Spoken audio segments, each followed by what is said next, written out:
Right, we have this and we have to work out angle X.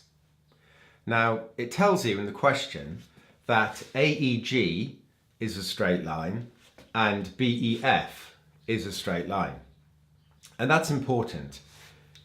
They have to tell you that because if they didn't, you can't assume that just because a line looks straight, that it is straight.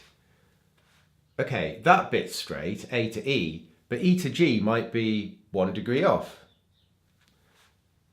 And the same with BEF. It might look straight, but unless you're told, you're not allowed to assume that that bit is exactly in line with this bit.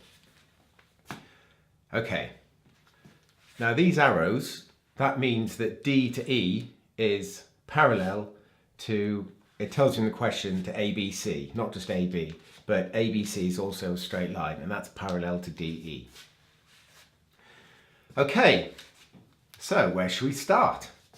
Well, now that we've fully established that AEG and BEF are straight lines, we have an X there, and we're told that that angle is 70 degrees.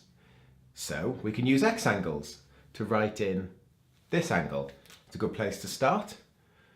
So we'll put in 70 degrees there. We can say that straight away.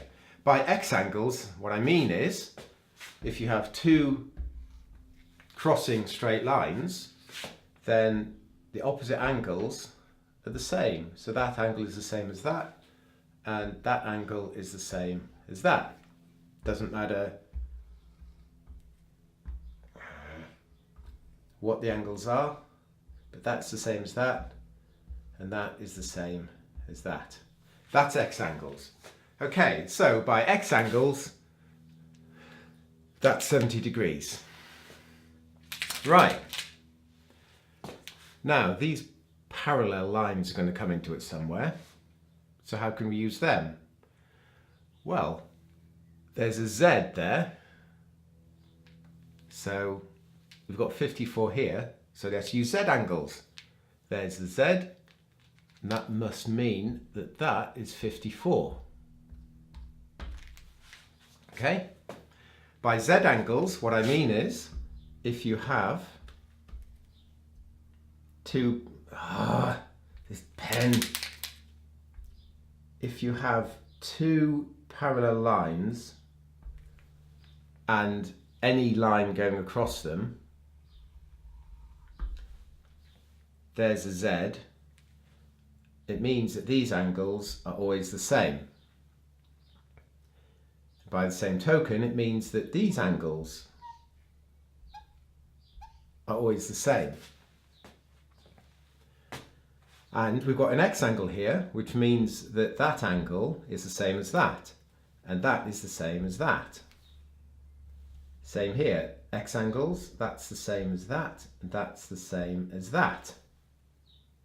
Which also means that that's the same as that, and that's the same as that.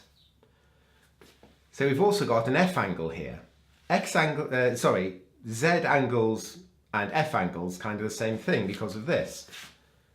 There is the F.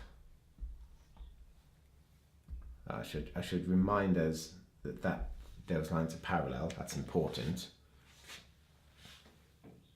There's the F. That angle is the same as that angle. So that's what I would call an F angle, these two being the same, or those two being the same. And the Z angle, these two the same.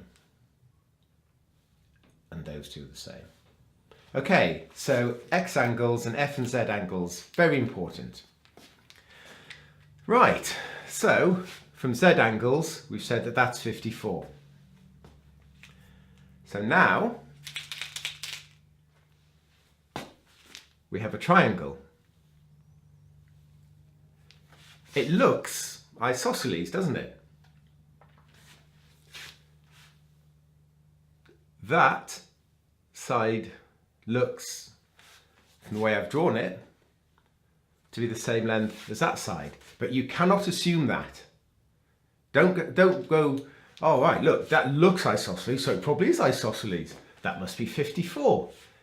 Don't fall into that trap. They often give you a triangle that looks isosceles in exam questions, and they're kind of getting you to fall into the trap of thinking that it is.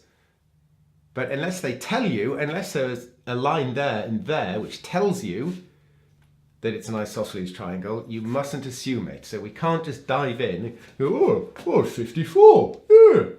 No, don't do that. We've got to work it out the long way. It's not that long. We've got two angles in a triangle, so it's easy to work out this one. You know that the angles in a triangle add up to 180. So 70 plus 54 is 124. 180 minus 124 is 56.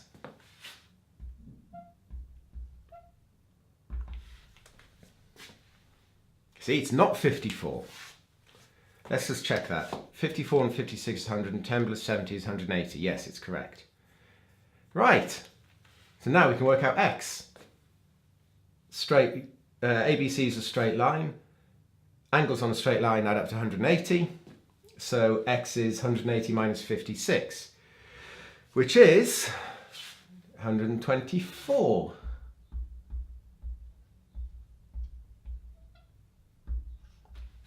There you go.